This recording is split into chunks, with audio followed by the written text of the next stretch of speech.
Hello नमस्कार दोस्तों, निमी technical classes में आप सभी का हार्दिक स्वागत है। दोस्तों, कभी ऐसा लगता है जैसे कि कुछ कमी है ज़िंदगी में। सब कुछ है पर कुछ तो है जो नहीं है ज़िंदगी में। कुछ ऐसा जो शायद खुद को भी नहीं पता, और कुछ ऐसा जो अपनी खुशियों से बिल्कुल अलग है। कुछ प्यारा तो कुछ बेहद अजीब सा, कुछ अनमोल तो कुछ हकीकत सा। पर वो कुछ है क्या? बस इसी सिलसिले में एक सफ़र जारी है और खुद का खुद से ही बात जारी है। दोस्तों, कुछ ऐसा ही हूँ मैं, अजीब सा, इसलिए खुद का खुद से ही मुलाकात जारी है। दोस्तों, आपको आपके घर वाले किस नाम से बुलाते हैं कोई फ़र्क नहीं पड़ता। फ़र्क तो तब पड़ता है कि दुनिया आपको किस नाम से बुलाती है। दोस्तों, आपकी कामयाबी ही आपकी पहचान है। दोस्तों, जीवन एक सफ़र है। इस सफ़र में एक कदम ही सही, लेकिन प्रतिदिन आगे बढ़ते रहें। जिस दिन आप रुक गए ना, समझिए ये सफ़र यहीं ख़त्म हो जाएगा। अरे एक बार उस इंसान के बारे में सोचिए जो आपको सफल होता हुआ देखना चाहता है। एक बार उस इंसान के बारे में सोचिए जो आपकी खुशियों के लिए अपने खुशियों का गला घोट देता है। अरे एक बार उस इंसान के बारे में सोचिए जो खुद तो भूखा रहता है लेकिन आपको कभी भी भूखे नहीं रहने देता। एक बार जरा उस इंसान के बारे में सोचिए जो आपको ऊपर उठाने के चक्कर में वो खुद नीचे झुक जाता है। मैं उस इंसान के बारे में बात कर रहा हूँ जिसने आपको जन्म दिया और जिसने आपको पाला। दोस्तों, वो ऐसे इंसान है ना जो हमारे लिए परमेश्वर, ईश्वर, जो भी हम उनको नाम दें वो कम है। दोस्तों, वो हमेशा हमें सफल होते देखना चाहते हैं। इसलिए नहीं कि आप आज सफल हो जाओ तो कल उनके बुढ़ापे का सहारा बनो, इसलिए नहीं, बल्कि इसलिए वो चाहते हैं कि आप जब तक हम जिंदा हैं तो मेरा बेटा खुशी से रहे, और मेरे मर जाने के बाद भी वो खुशी से रहे। इसलिए वो आपको सफल होता हुआ देखना चाहते हैं। क्योंकि दोस्तों, माँ बाप महान होते हैं और महान इंसान किसी के सहारे का मोहताज नहीं होता। इसलिए वो आपको सफल होते हुए देखना चाहते हैं, ना कि इसलिए कि आप आज सफल हो जाओ और कल उनका बुढ़ापे का सहारा बनो। अरे वो तो महान है, उनके अंदर इतना कॉन्फिडेंस है, उनके अंदर इतनी ताकत है कि वो दुनिया से अकेले ही लड़ सकते हैं। उनको किसी की ज़रूरत नहीं है। उनको ज़रूरत है तो सिर्फ कि आप खुश रहो। और दोस्तों, वो वक्त आ चुका है। आपके अंदर कितना हिम्मत है, आपके अंदर कितना हौसला है कुछ कर गुजरने का। दोस्तों, आप अपने जीवन के उस मोड़ पे खड़े हैं जिस मोड़ में दोस्तों आपके अंदर सीखने का एक अलग ही जज्बा होगा। दोस्तों, आपके अंदर इस उम्र में सीखने का, किसी भी चीज़ को जानने का, किसी भी चीज़ को कर गुजरने का एक अलग ही दोस्तों कॉन्फिडेंस होगा। लेकिन अगर आप ये डिसीजन दोस्तों ऑन द स्पॉट नहीं लेते हैं तो एक वक्त ऐसा आएगा कि जब आपकी उम्र भी ढलती होगी और आपके अंदर जो किसी चीज़ को पाने की जज्बा है ना, वो जज्बा भी कम होता जाएगा। आपके अंदर का कॉन्फिडेंस लेवल भी गिरता जाएगा। इसलिए किसी भी काम को दोस्तों कल पे ना टालें, उसको ऑन द स्पॉट करें। जो भी करना है तुरंत फैसला करो, क्योंकि वक्त बिल्कुल भी नहीं है। दोस्तों, ये बीतता हुआ हर पल लौट कर वापस नहीं आने वाला है। अगर आपने इस बीते हुए हर एक पल को अपनी कामयाबी के लिए नहीं जिया तो फिर क्या जिया? अरे ऐसे जिंदगी को जीना नहीं कहते जो किसी काम ही ना आए। एक दिन ही जियो लेकिन शेर की तरह जियो, इसे कहते हैं असली जिंदगी। तो दोस्तों, वो वक्त आ चुका है कि आप अपने माँ बाप का जो सपना है ना उसको साकार करने का वक्त आ चुका है। दोस्तों आप मेरे इस शब्द को गहनता से समझने की कोशिश करना। ये शब्द वो है कि अपने लक्ष्य के लिए जियो और अपने लक्ष्य के लिए मरो, अपने लक्ष्य के साथ तैरो और अपने लक्ष्य में ही डूब जाओ।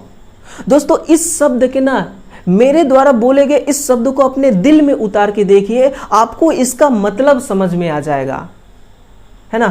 तो दोस्तों लक्ष्य ऐसे नहीं प्राप्त होता है, इसके लिए लगातार मेहनत करना होता है। और दोस्तों मेहनत करने का वक्त आ चुका है। मैं पूरी तैयारी के साथ दोस्तों, अपनी माता पिता के दोस्तों आशीर्वाद के साथ, मैं पूरी कॉन्फिडेंस के साथ आप सभी के बीच खड़ा हो चुका हूं। दोस्तों चलिए इस क्लास को हम प्रारंभ करते हैं। और दोस्तों लगातार हम प्रगति के मार्ग पर आगे बढ़ते जा रहे हैं। और दोस्तों हम सबको मिल के आगे बढ़ना है। और जो भी प्रॉब्लम्स आती है ना, उस प्रॉब्लम्स को दोस्तों इग्नोर करना सीखिए। लाइफ में हर चीज जरूरी नहीं होती। जो चीज आपके काम के लायक है उसको अपने पास रखिए, बाकी सबको दोस्तों इग्नोर करिए। चाहे वो कोई दोस्त हो, कोई इंसान हो, कोई वक्त हो, कोई चीज हो, कोई वस्तु हो, चाहे वो खुद क्यों ना हो। अगर आपके काम के लायक आप काम नहीं कर रहे हैं तो आप अपने आप को इग्नोर करिए, अपने काम को इग्नोर करिए। तो दोस्तों चलिए इस क्लास को हम प्रारंभ करते हैं। ऐसे प्रश्नों को लेकर आया हूं दोस्तों जो आपको आपके परीक्षा में दोस्तों एग्जाम में बेहतर से बेहतर साबित होगा। ये यकीनन है दोस्तों, 100% नहीं, किसी भी चीज को आप 100% श्योरिटी नहीं दे सकते हैं। क्लियर। तो चलिए सबसे पहला क्वेश्चन 151 क्वेश्चन नंबर आपके सामने आ चुका है। प्रत्येक क्वेश्चन को दोस्तों पूरे विस्तार पूर्वक समझाने वाला हूं। क्लास को छोड़कर जाना नहीं है आपको कहीं भी। नोटबुक और अपना कलम निकाल के रखिएगा दोस्तों, हर एक पॉइंट मोस्ट इंपोर्टेंट है। अगर दोस्तों कोई भी क्वेश्चन बार बार रिपीट होता है तो वो मोस्ट इंपोर्टेंट हो जाता है। दोस्तों मोस्ट इंपोर्टेंट क्वेश्चन में कोई सींग नहीं लगा होता कि आप उसको देख के समझ सकते हैं। हमें समझना होता है दोस्तों, खुद को समझना होता है। पहले क्वेश्चन को देखिएगा। वोल्टेज ग्रेडिंग का अर्थ होता है कि कोई चालक बिना किसी नुकसान के किसको सहन कर सकता है। दोस्तों क्वेश्चन का जो आंसर होता है ना, वो क्वेश्चन के अंदर ही होता है। बस आपको क्वेश्चन को इस नजर से देखना होगा कि दोस्तों क्वेश्चन जो है ना वो आपके अंदर बिल्कुल आपके साथ दोस्तों घुल जाए, आपके साथ मिल जाए, फिर देखिए क्वेश्चन का जो आंसर है ना वो निकल के आपके सामने आएगा। वोल्टेज ग्रेडिंग का अर्थ होता है कि कोई चालक बिना किसी नुकसान के किसको सहन कर सकता है। मैं आपको याद दिला दूं कि जब आप मार्केट में जाते हैं वायर की कॉइल लेने, यानी कि जब वायर का रोल लेते हैं, उस रोल में लिखा होता है 650 वोल्ट, 230 वोल्ट या 11,000 वोल्ट। वो क्या है दोस्तों? उस वायर का वोल्टेज सहनशीलता है।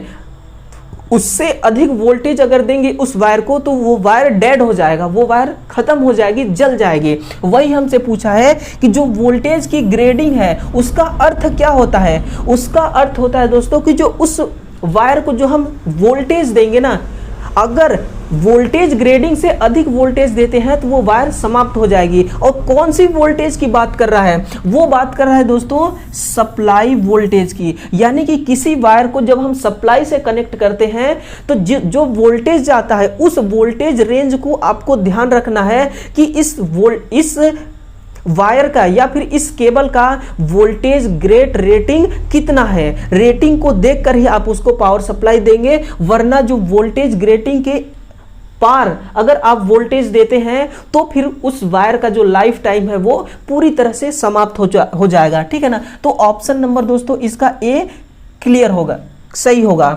लेकिन दोस्तों अब देखिए, आप ना ऑप्शनों को दोस्तों इग्नोर करना सीखिए। इग्नोर कैसे करना है देखिए। क्वेश्चन क्या कह रहा है? वोल्टेज ग्रेडिंग के बारे में, केवल और केवल वोल्टेज के बारे में क्वेश्चन है। यानी कि ऑप्शन नंबर जो डी है ना और ऑप्शन नंबर बी, इन दोनों में लिखा है दोस्तों करंट के बारे में। हमसे करंट के बारे में पूछा ही नहीं गया, वोल्टेज के बारे में पूछा गया है। और ध्यान रखिएगा सप्लाई वोल्टेज को ध्यान में रखना होगा आपको, है ना, जब भी आप किसी वायर का यूज करें। अब देखिएगा अगला क्वेश्चन, विद्युत रासायनिक किसके समतुल्य माना जाता है? दोस्तों मैं ना अपने बात को आपके दिल में उतारना चाहता हूं, इसलिए आप ध्यान से सुनना कि जो विद्युत रासायनिक होता है वो किसके समतुल्य माना जाता है। अब देखिएगा दोस्तों, समतुल्य का मतलब क्या होगा कि बराबर। आपने दोस्तों इलेक्ट्रोलाइसिस के बारे में पढ़ा होगा। जब हम बैटरी पढ़ते हैं तो वहां हमें पढ़ाया जाता है इलेक्ट्रोलाइसिस। दोस्तों इलेक्ट्रोलाइसिस क्या होता है, लिखिएगा, जो विद्युत लेपन होता है ना, विद्युत लेपन, इसको हम कहते हैं इलेक्ट्रोप्लेटिंग। विद्युत अपघटन को इलेक्ट्रोलाइसिस के अंदर जो प्रक्रिया होती है उसको कहते हैं इलेक्ट्रोप्लेटिंग, हिंदी में विद्युत लेपन। अब ध्यान देना दोस्तों, मार्केट में आपने ये जरूर सुना होगा कि भाई हमें सोने के नाम पे ठग लिया गया। इसका मतलब ये होता है कि जो सोना है ना दोस्तों, वो असली सोना नहीं है, वो है क्या, वो है चांदी, लेकिन चांदी के ऊपर सोने का पानी चढ़ा दिया गया है। इसलिए दोस्तों आपको इस प्रकार से बेवकूफ बनाया गया है। तो अब देखिएगा, सुनिएगा मेरी बातों को, इसके लिए करना क्या होता है देखिएगा। मैं दोस्तों आपको समझाने की अपनी पूरी कोशिश करूंगा, आप समझने की कोशिश करना। अब देखिएगा दोस्तों, ये है एक पहला इलेक्ट्रोड, ठीक, और ये है दोस्तों दूसरा इलेक्ट्रोड। पहले वाला इलेक्ट्रोड ये क्या है हमारा, ये लिखिएगा, ये है सोना, और दूसरे वाला है दोस्तों चांदी।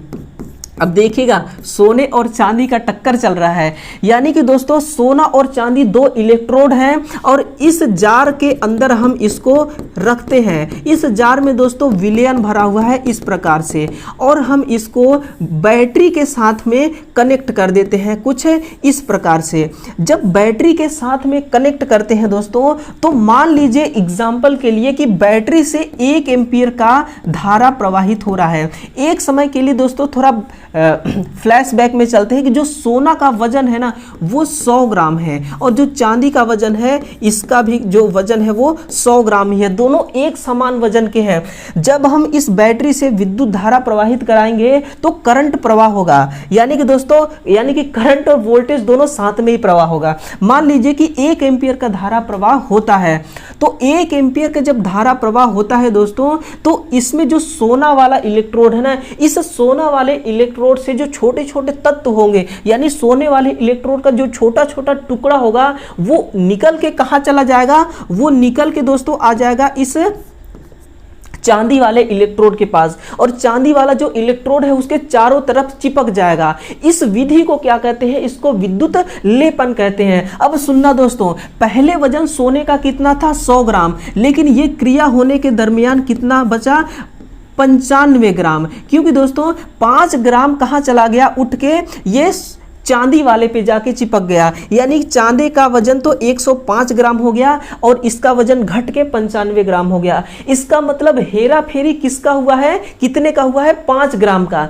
दोस्तों ये जो 5 ग्राम है ना, यही विद्युत रासायनिक के बराबर होगा। अब ऑप्शन नंबर ई को देखिए कि करंट के इकाई मात्रा, यानी कि बैटरी से जो करंट प्रवाहित हो रही है, बैटरी से जो धारा प्रवाहित हो रही है, इकाई मात्रा यानी कि 1 एम्पीयर द्वारा जो मुक्त तत्व का द्रव्यमान है, यानी कि 1 एम्पीयर जब करंट देते हैं तो जितना मुक्त होता है द्रव्यमान, वही द्रव्यमान विद्युत रासायनिक कहलाता है, विद्युत रासायनिक के समतुल्य माना जाता है। ऑप्शन नंबर ई इसका करेक्ट आंसर होगा। ठीक है, अब अगला क्वेश्चन देखना दोस्तों, क्वेश्चन नंबर 153। क्वेश्चन नंबर 153, एक आरएल सीरीज सर्किट में रेजिस्टेंस तथा इंपीडेंस में से प्रत्येक का मान 4 ओम है। इस सर्किट में करंट का मान बताइए। दोस्तों मैं इसको ना इस प्रकार के क्वेश्चनों का दोस्तों लफड़ा ही खत्म कर दूंगा आज, बस आप ध्यान से देखिएगा। हमसे क्या बोला है, आरएल का सीरीज सर्किट है, उसमें रेजिस्टेंस और इंपीडेंस दोनों का जो मान है दोस्तों 4 ओम है। सबसे पहले देखिए एक सर्किट डायग्राम बनाते हैं, यानी कि R और L सर्किट में दोनों सीरीज क्रम में जुड़े हैं। ये क्या है हमारा R है ना, और यहाँ पे दोस्तों ये है L। इनको हम एक वोल्टेज सोर्स से कनेक्ट कर देते हैं। ये है क्या, तो लिखेगा ये है प्रतिरोध और ये है इंडक्टर। दोस्तों प्रतिरोध R होता है, इंडक्टर L होता है। हमसे बोला भी गया है कि सीरीज और ये आपस में किस क्रम में है, तो लिखेगा ये सीरीज क्रम में है। ठीक है, ये तो हो गया दोस्तों सर्किट डायग्राम। इसका वेक्टर डायग्राम देखिए, इसका वेक्टर डायग्राम मैं बनाता हूं। अब देखना दोस्तों, आर जो आर परिपथ होगा, यानी कि एक ऐसा परिपथ जिसमें प्रतिरोध जुड़ा होगा, तो उसमें जो करंट और वोल्टेज चलेगा ना, वो इन फेज में होगा। मेरे कहने का मतलब है कि जो करंट आई है और वोल्टेज भी है, इन दोनों के बीच में जो इलेक्ट्रिकल डिफरेंस होगा, विद्युतीय अंतर होगा, वो 0 डिग्री का होगा। इसलिए दोस्तों इसमें वोल्टेज भी और करंट भी एक समान होंगे, इन फेज होंगे। अब देखना, अब हम चलते हैं इस L के बारे में। ये तो हो गया R का। अब जो L होता है दोस्तों, इसमें जो करंट होता है ना, करंट 90 डिग्री पीछे होता है, किससे? वोल्टेज से, है ना।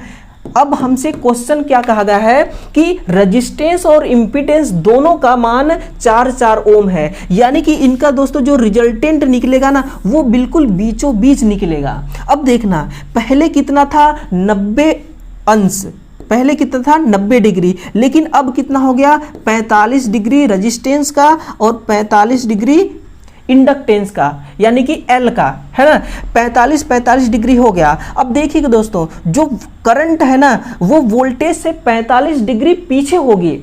क्यों? क्योंकि दोनों का मान एक समान है। अगर अलग अलग होता तो अलग अलग इसका आंसर आता। देखिए, वोल्टेज से 45 डिग्री पीछे है सर्किट का करंट। ऑप्शन नंबर दोस्तों ई इसका करेक्ट आंसर हो जाएगा। ऑप्शन नंबर ई इसका राइट आंसर हो जाएगा। क्लियर? चलिए नेक्स्ट है कैप्सूल नंबर 154 ट्रांजिस्टर एम्पलीफायर में फॉरवर्ड करंट एम्पलीफिकेशन का किसके साथ आउटपुट करंट का इनपुट करंट से अनुपात होता है? दोस्तों बिल्कुल ना सेंसिटिव होके इस क्लास को आपको देखना है ना, अपने अंदर दोस्तों, मतलब कि मैं जो बोल रहा हूं ना, मेरे दोस्तों बोले गए शब्दों को आप पकड़िए, मेरे द्वारा बोले गए शब्दों को दोस्तों आप ध्यान से सुनिए, आपको पूरा क्वेश्चन समझ में आएगा। क्वेश्चन दोस्तों चाहे कितना भी कठिन क्यों ना हो, मैं इतना इजी बना दूंगा ना दोस्तों, बिल्कुल आसान भाषा में आपके सामने रखने वाला हूं।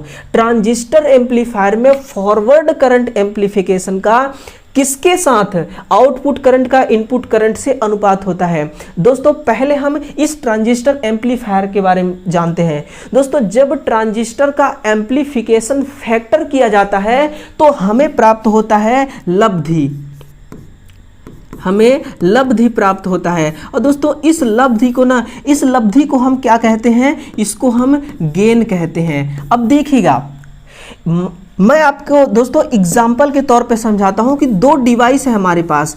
एक है दोस्तों एम्पलीफायर, क्या? एक तो है एम्पलीफायर और दूसरा है ऑसिलेटर। ऑसिलेटर को मैं O से दिखाता हूं और एम्पलीफायर को O से दर्शाता हूं। ठीक है, मान लीजिए कि इस एम्पलीफायर को मैं इनपुट क्या देता हूं, यहाँ पे दोस्तों इसका इनपुट है एम्पलीफायर का, यहाँ पे आउटपुट, ऑसिलेटर का यहाँ पे इनपुट और यहाँ पे आउटपुट। जब मैं इस एम्पलीफायर को यहाँ से इनपुट देता हूँ तो यहाँ से आउटपुट निकलता है।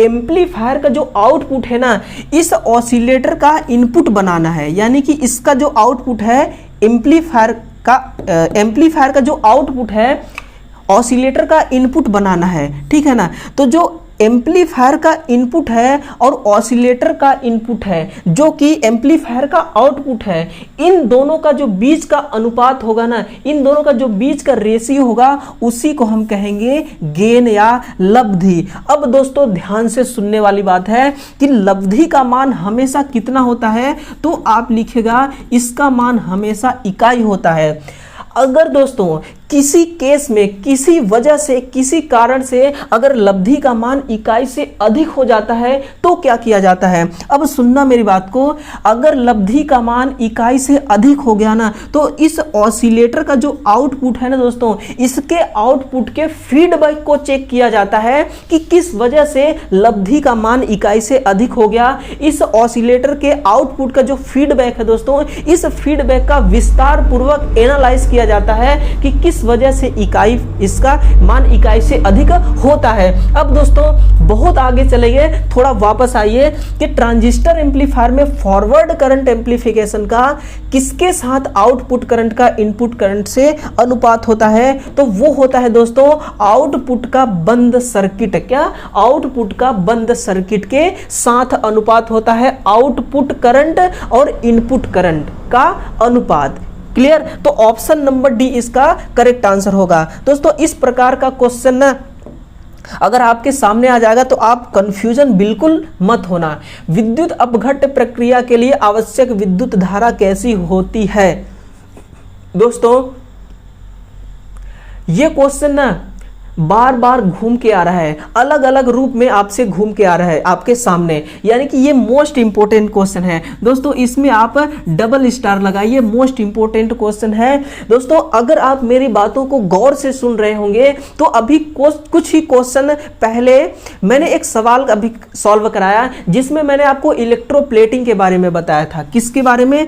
इलेक्ट्रोप्लेटिंग के बारे में। यहाँ पे दोस्तों एक इलेक्ट्रोड थी चांदी की, यहाँ पे थी एक इलेक्ट्रोड सोना की। ठीक है, इसको हमने बैटरी के साथ कनेक्ट किया था कुछ इस प्रकार से, है ना, बैटरी के साथ हमने कनेक्ट किया था। तो दोस्तों जब हम इलेक्ट्रोप्लेटिंग करते हैं, विद्युत अपघट्य करते हैं ना, तो उस दरमियान जो आवश्यक विद्युत धारा होती है, तो सबसे पहले समझिए कि किस नेचर का विद्युत धारा होती है। लिखिएगा डीसी का, क्योंकि दोस्तों ये सिंबल से ही पता चल गया ये क्या है, डीसी। ये है डीसी का प्लस, ये डीसी का माइनस। और दोस्तों जो इसमें इलेक्ट्रोप्लेटिंग के लिए जिस नेचर का हम पावर यूज करते हैं उस पावर का जो नेचर होता है दोस्तों वो डीसी नेचर का होता है। और जो इसमें 1 एम्पियर का जो करंट प्रवाहित हो रहा था ना दोस्तों, वो क्या था, वो तो निम्न मान का करंट था। लेकिन जो इसमें वोल्टेज होता है दोस्तों, वोल्टेज भी अति निम्न मान का वोल्टेज होना चाहिए, तभी विद्युत अपघटन प्रक्रिया सक्सेसफुल होती है। तो लिखेगा निम्न दर का धारा वाली एसी बिल्कुल गलत, निम्न दर वोल्टेज वाली डीसी बिल्कुल। ऑप्शन नंबर बी हमें यह सेटिस्फाई कर देता है कि निम्न दर वाली जो वोल्टेज होती है ना, वही वोल्टेज दोस्तों इलेक्ट्रोप्लेटिंग के लिए यूज किया जाता है। दोस्तों अब आगे चलें, अगला क्वेश्चन देखिएगा। किरचॉफ का वोल्टेज नियम किससे संबंधित है? दोस्तों इस क्वेश्चन को मैं जन्म घुट्टी की तरह दोस्तों आपको पिला देने वाला हूं। अगर इससे संबंधित कोई सा भी सवाल आता है ना, तो आप दोस्तों बिल्कुल 1 सेकंड के अंदर क्वेश्चन को देखते ही आप इस सवाल का करेक्ट आंसर करेंगे। किरचॉफ का वोल्टेज नियम यानी कि इसका जो केवीएल है ये किससे संबंधित होता है? परिपथ के समतुल्य प्रतिरोध से, करंट के ड्रॉप होने से, लीकेज करंट के ड्रॉप होने से, वोल्टेज के ड्रॉप होने से। ऑप्शन नंबर डी इसका करेक्ट आंसर है। वोल्टेज के ड्रॉप होने से ही केवीएल नियम इसी से संबंधित है। अब दोस्तों गौर से सुनना मेरी बात को, मैं केवीएल से संबंधित कुछ ऐसे आपको महत्वपूर्ण पॉइंट बताने वाला हूं जो दोस्तों एग्जाम की दृष्टि से ना बेहतर से बेहतर साबित होगा। अब सुनिएगा, बात है केवीएल की। इसका जो पूरा नाम है दोस्तों किरचॉफ वोल्टेज लॉ। अगर मैं ये पूछ दूं आपसे कि केवीएल को और किस नाम से जानते हैं, तो आप लिखिएगा दोस्तों इसको ना हम मैश नियम के नाम से जानते हैं। क्या?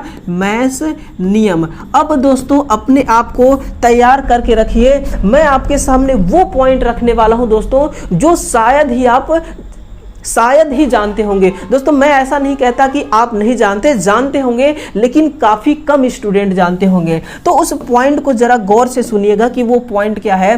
पहला पॉइंट दोस्तों, अगर जो केवीएल नियम है दोस्तों, अगर किसी सर्किट में केवीएल नियम को हम प्रयोग में लेते हैं, केवीएल नियम को अगर हम किसी सर्किट में अप्लाई करते हैं, तो उस सर्किट का फ्रीक्वेंसी अति निम्न होना चाहिए। लिखिएगा जो फ्रीक्वेंसी होगी दोस्तों वो फ्रीक्वेंसी अति निम्न होना चाहिए। क्या? अति निम्न होना चाहिए, तभी हम केवीएल के नियम का उस केवीएल के नियम को उस परिपथ में अप्लाई कर सकते हैं। और दूसरा दोस्तों, दूसरा कैप्सूल लिखेगा कि जब भी हम केवीएल का किसी परिपथ के अंदर इस्तेमाल करते हैं तो उस परिपथ का जो चुंबकीय क्षेत्र होता है, लिखिएगा दोस्तों, जो परिपथ का चुंबकीय क्षेत्र होता है ना, ये परिवर्तन नहीं होगा। क्या? परिवर्तन नहीं होगा। ठीक है। और दोस्तों कैप्सूल नंबर तीसरा लिखेगा, आपने दोस्तों ये जरूर पढ़ा होगा कि जो फैराडे नियम है इसको डीसी सर्किट में प्रयोग करते हैं, लेकिन दोस्तों इसको एसी सर्किट में भी इस्तेमाल किया जाता है। लेकिन दोस्तों एक केस होता है, उस नियम को, उस रूल को फॉलो करना होगा, तभी आप फैराडे के नियम को एसी वाले सर्किट में इस्तेमाल कर सकते हैं। और लिखेगा दोस्तों, अगर एसी सर्किट में आप दोस्तों लाप्लासा ट्रांसफार्मर, क्या? लाप्लासा ट्रांसफार्मर लगा देते हैं एसी वाले परिपथ में, तो इस किरचॉफ के नियम को एसी सर्किट में भी अप्लाई कर सकते हैं। अब दोबारा सुनना दोस्तों बिल्कुल ध्यान से, इस केवीएल को दोस्तों किरचॉफ वोल्टेज लॉ कहते हैं, जिसको मैश नियम के नाम से भी जानते हैं। इस जो किरचॉफ वोल्टेज नियम होता है, अगर इसको हम किसी परिपथ में अप्लाई करते हैं तो उस परिपथ का फ्रीक्वेंसी अति निम्न होना चाहिए। इसके अलावा अगर जब भी हम केवीएल को किसी परिपथ में अप्लाई करते हैं तो उस परिपथ का चुंबकीय क्षेत्र कभी परिवर्तित नहीं होगा। और तीसरा पॉइंट है दोस्तों कि जब हम किरचॉफ के नियम को एसी सर्किट में इस्तेमाल करना चाहेंगे तो उस सर्किट में हमें लाप्लासा ट्रांसफार्मर लगाना होगा, तभी हम किरचॉफ के नियम को इस्तेमाल कर सकते हैं। दोस्तों उम्मीद है कि आप मेरे हर एक बात को दोस्तों गहनता से समझ पा रहे होंगे, गहनता से दोस्तों आपके अंदर मेरी बात घुस पा रही होगी। दोस्तों अपने दिमाग को खोल के रखिएगा दोस्तों, दिमाग के ढक्कन को ना बिल्कुल खोल के रखना है दोस्तों। मेरा हर एक कंटेंट ना सीधा उस ढक्कन में जाके टपक पड़ेगा। और दोस्तों इसके बाद ना इस क्लास के बंद होते ही अपने दिमाग के ढक्कन को दोस्तों बंद कर लेना, ताकि जो भी आपने इस क्लास में पढ़ा है ना वो बाहर ना निकलने पाए। क्लियर? चलिए, एफईटी किस प्रकार की डिवाइस है, ये हुई ना बात दोस्तों। इलेक्ट्रॉनिक्स का पहला क्वेश्चन आपके सामने दिखा है दोस्तों, इसको पूरी विस्तार पूर्वक डिटेल से आपको बताने वाला हूं। बात है दोस्तों एफईटी ये किस प्रकार की डिवाइस है, तो सबसे पहले इसी का दोस्तों मैं आपको इसी का जवाब देता हूं कि जो एफईटी है ना, ये वोल्टेज नियंत्रक युक्ति है। कौन सी? वोल्टेज नियंत्रण। दोस्तों ये किसी सर्किट का यानी कि इलेक्ट्रॉनिक सर्किट का वोल्टेज को कंट्रोल करती है एफईटी। अगर मैं आपसे पूछ दूं कि एफईटी का फुल फॉर्म क्या है, तो लिखेगा field effect transistor. Field effect transistor. देखिएगा एफईटी किस प्रकार की डिवाइस है, इसमें क्या होता है, ठीक है ना। अब देखिए दोस्तों एफईटी फील्ड इफेक्ट ट्रांजिस्टर ये दोस्तों कुल दो प्रकार के होते हैं। एक तो होता है जेएफईटी और दूसरा होता है एमओएसएफईटी। दोस्तों जंक्शन फील्ड इफेक्ट ट्रांजिस्टर इसका पूरा नाम है, metal oxide semiconductor field effect transistor इसका नाम है। दोस्तों चाहे मोसफीट को आप एग्जाम्पल के रूप में ले लीजिए, चाहे जेएफईटी को एग्जाम्पल के रूप में ले लीजिए, क्योंकि दोनों ही एफईटी का ही प्रकार है। मैं मोसफीट को ही लेता हूं। दोस्तों मोसफीट का सबसे पहले सिंबल बनाता हूं मैं। जो मोसफीट का सिंबल होगा वो इस प्रकार से होने वाला है।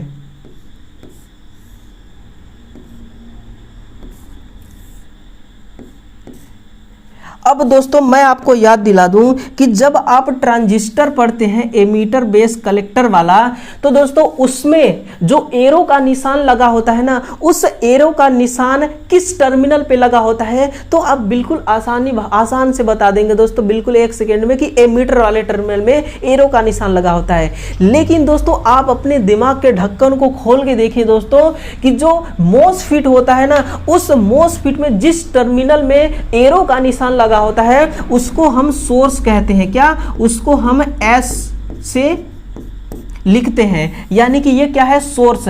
और ये है दोस्तों हमारी गेट, जिसको हम जी से लिखते हैं, और ये वाली टर्मिनल है ड्रेन, जिसको डी से लिखा जाता है। अब क्या करते हैं दोस्तों, इसको एक डब्बे में बंद कर देते हैं। ये क्या बन गया, ये हमारी मोसफीट का दोस्तों सिंबल है, ध्यान से देख लीजिएगा। एक तो होता है गेट का टर्मिनल, दूसरा ड्रेन, और जिसमें एरो का निशान लगा हो वो हो जाता है सोर्स। अब बिल्कुल आपको दोस्तों ध्यान से सुनना है कि जब भी दोस्तों मैं इनपुट देता हूं गेट के माध्यम से इस मोसफीट वाले ट्रांजिस्टर में, तो क्या होता है दोस्तों, यहां जो गेट के लिए जो टर्मिनल है ना, ये टर्मिनल किसका बना हुआ है, तो ये इंसुलेटर का बना हुआ है। किसका, इंसुलेटर का दोस्तों। इंसुलेटर बोले तो कुचालक है ना, कुचालक बोले तो जिसमें विद्युत धारा का प्रवाह ना होता हो, है ना, जिसमें विद्युत धारा का जो प्रवाह है वो विद्युत धारा का प्रवाह ना होता हो, उसको कुचालक कहते हैं, और कुचालक ही इंसुलेटर होता है। विद्युत धारा का प्रवाह एक ही केस में नहीं होगा, अगर प्रतिरोध का मान उच्च होगा। लिखेगा, अगर जो प्रतिरोध है ना दोस्तों, ये प्रतिरोध का मान अगर उच्च होगा तो धारा का प्रवाह नहीं होगा। अब ऑप्शन में दोस्तों ऐसा आप ऑप्शन ढूंढिए, निम्न इनपुट प्रतिरोध। नहीं भाई साहब, इनपुट हम गेट वाले टर्मिनल से देते हैं, लेकिन टर्मिनल तो हमारा इंसुलेटर है और उसका रेजिस्टेंस बहुत अधिक है, धारा का प्रवाह हो नहीं सकता, दिक्कत बहुत है। इसलिए निम्न इनपुट प्रतिरोध अगर होगा ना तो धारा का प्रवाह तो बिल्कुल दनादन होगा।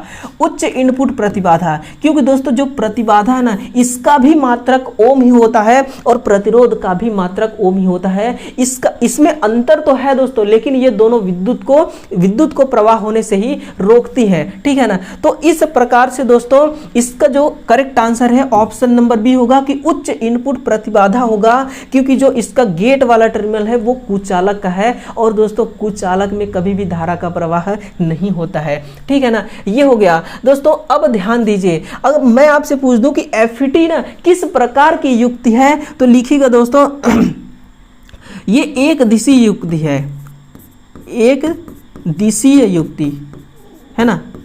ये एक दिशीय युक्ति है जो इलेक्ट्रॉनिक सर्किटों का वोल्टेज कंट्रोल करने का काम करती है, और फील्ड इफेक्ट ट्रांजिस्टर इसका पूरा नाम है। वोल्टेज नियंत्रण युक्त डिवाइस है। एफईटी दो प्रकार के होते हैं, JFET junction field effect transistor, MOSFET metal oxide semiconductor field effect transistor, और ये इसका पूरा महाभारत है। अगला देखिएगा दोस्तों, निम्नलिखित में से कौन सा कुचालक पदार्थ खराब होने से पहले सबसे कम वोल्टेज को झेलेगा। ये कुछ समझ ही नहीं आ रहा है कि हमसे पूछना क्या चाह रहा है। निम्नलिखित में से कौन सा कुचालक पदार्थ खराब होने से पहले सबसे कम वोल्टेज को झेलेगा।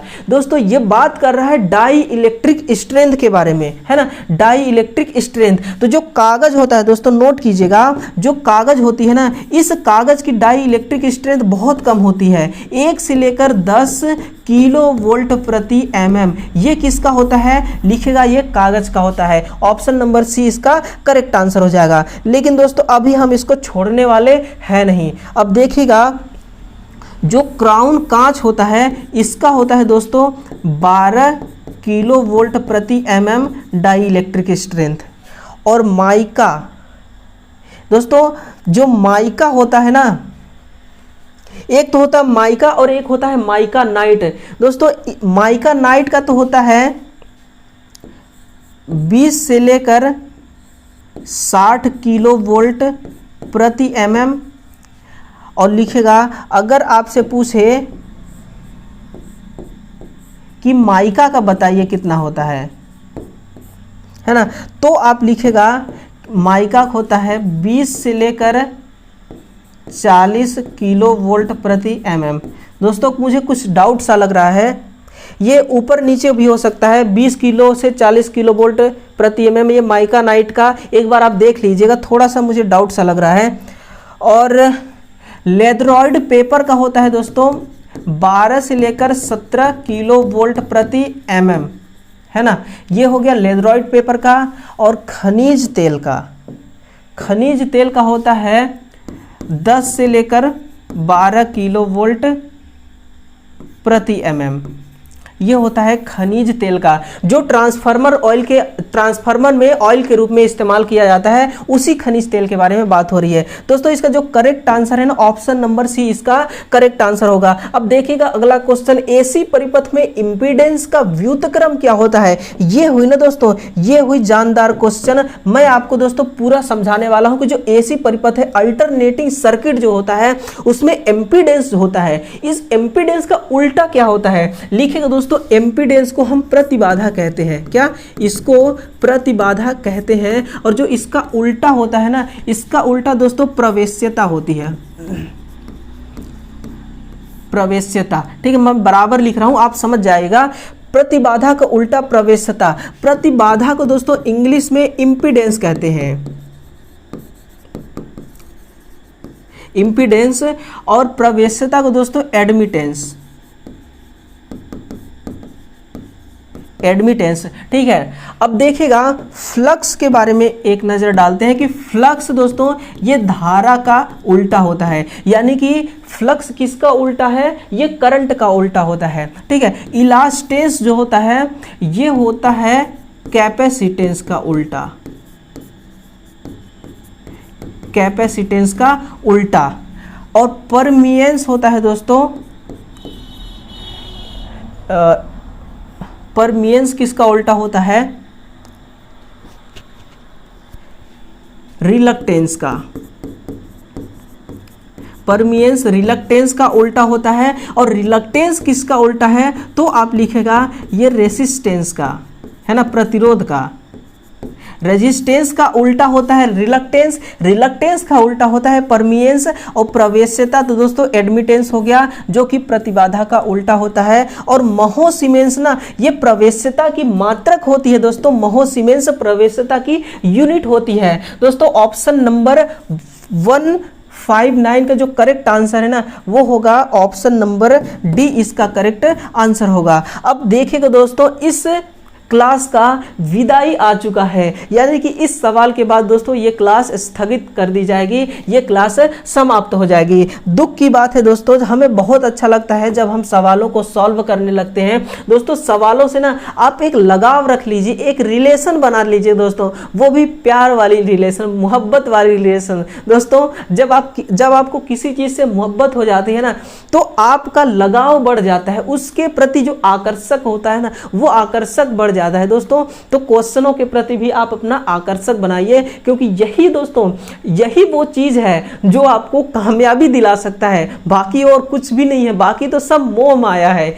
ध्यान दीजिएगा, एक सेमीकंडक्टर डायोड में जंक्शन की संख्या कितनी मानी जाती है। देखिएगा दोस्तों, हम दो सेमीकंडक्टर लेते हैं, एक सेमीकंडक्टर का नाम है P और दूसरे वाले का नाम है N। दोस्तों जब भी किसी दो पदार्थ को एक साथ मिलाते हैं तो एक ज्वाइंट बन जाता है। ज्वाइंट कब नहीं बनता, जब कोई भी पदार्थ सिंगल हो। अगर किसी दो पदार्थों को हम मिलाएंगे आपस में तो एक ज्वाइंट जरूर बन जाएगा। इसलिए जब हम P और N प्रकार के अलग अलग अर्धचालक को मिलाते हैं तो एक ज्वाइंट बन जाता है यहाँ पे, ठीक है ना। ये क्या कहलाता है, तो लिखेगा इसको तो इंग्लिश में कहते हैं डिप्लेशन लेयर, डिप्लेशन लेयर। इसको हिंदी में कहा जाता है दोस्तों अवक्षय परत। नोट कीजिएगा, अवक्षय परत। और दोस्तों इसको एक और नाम से जानते हैं, कौन सा क्षेत्र वो ध्यान नहीं आ रहा मुझे, अवक्षय परत, छोड़िए, ठीक है ना, इसको डिप्लेशन लेयर कहते हैं। अब देखिए ये क्या बन गया दोस्तों, तो आप देखिएगा ये पीएन डायोड बन गया। क्या लिखेगा, पीएन डायोड, है ना। पीएन डायोड को और किस नाम से जानते हैं, तो आप छापिएगा दोस्तों, इसको हम क्रिस्टल डायोड के नाम से भी जानते हैं, क्रिस्टल डायोड। यानी कि दोस्तों हर एक चीज का, हर एक शब्द का दोस्तों मैं 2 से 3 नाम बता रहा हूं, क्योंकि कोई सा भी नाम एग्जाम के अंदर मुंह उठा के चला आएगा, आपको दोस्तों ये कहने को ना रहे कि इस प्रश्न मतलब कि इस शब्द का तो हमने दर्शन ही नहीं किया, ये क्रिस्टल डायोड होता क्या है, हमने तो पीएन डायोड के बारे में पढ़ा है। दोस्तों पीएन डायोड और क्रिस्टल डायोड दोनों को अपने ढक्कन में दोस्तों बंद कर लीजिएगा। ये है पीएन डायोड और क्रिस्टल डायोड। अगर दोस्तों इसी के साथ में एक और पॉइंट मैं आपसे कह दूं कि पीएन डायोड का दोस्तों इसका जो मोटाई होती है ना, इस डिप्लेशन लेयर की अवक्षय परत की मोटाई किस बताइए, माइक्रोमीटर में। तो अगर दोस्तों माइक्रोमीटर में पूछ ले तो आप लिखेगा 1 होता है इसकी मोटाई। अगर सेंटीमीटर में पूछे तो लिखेगा दोस्तों 10⁻⁻6 होता है इस डिप्लेशन लेयर की मोटाई। अगर मीटर में पूछ दे तो लिखेगा दोस्तों 10⁻⁴ मीटर होती है इस डिप्लेशन लेयर की मोटाई। अगर मैं कहूं दोस्तों कि पीएन डायोड जो होता है ये किस प्रकार की इलेक्ट्रॉनिक युक्ति है, तो लिखिएगा ये एक दिशीय युक्ति है, एक दिशीय युक्ति। मैं एक नजर फ्लैशबैक में चलता हूं दोस्तों, देखिएगा आप ध्यान से।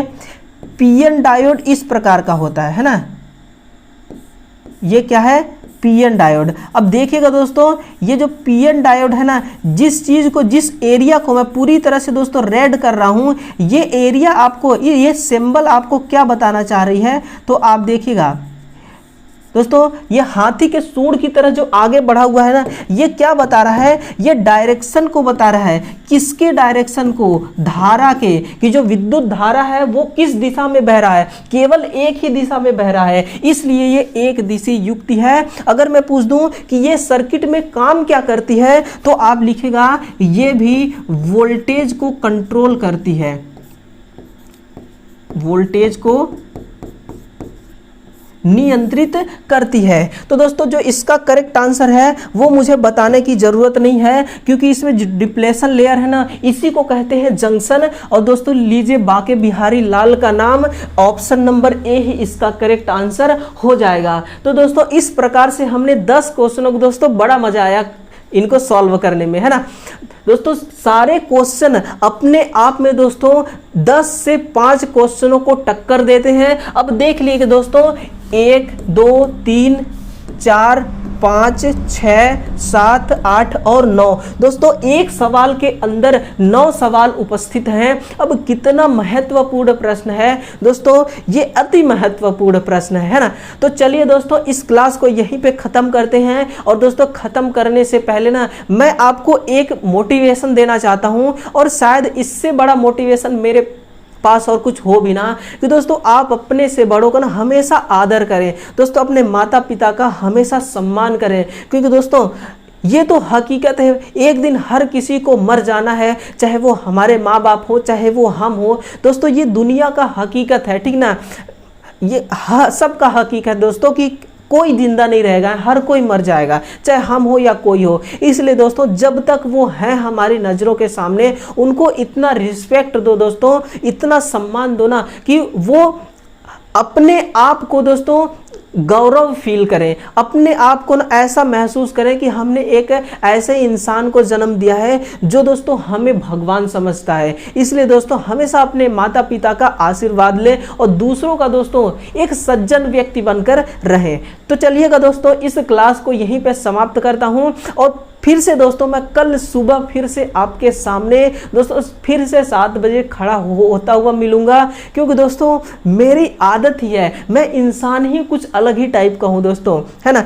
मेरे पास भी दोस्तों बहुत सारी परेशानियां होती हैं, लेकिन सभी परेशानियों को मिटाकर मैं 7 बजे दोस्तों पूरा कॉन्फिडेंस के साथ आपके सामने खड़ा होता हूं, ताकि मैं आपको 2 शब्द पढ़ा सकूं, 2 शब्द दोस्तों कामयाबी का 2 शब्द मैं आपको बता सकूं। तो चलिएगा दोस्तों इस क्लास को यहीं पे समाप्त करते हैं, तब तक के लिए जय हिंद।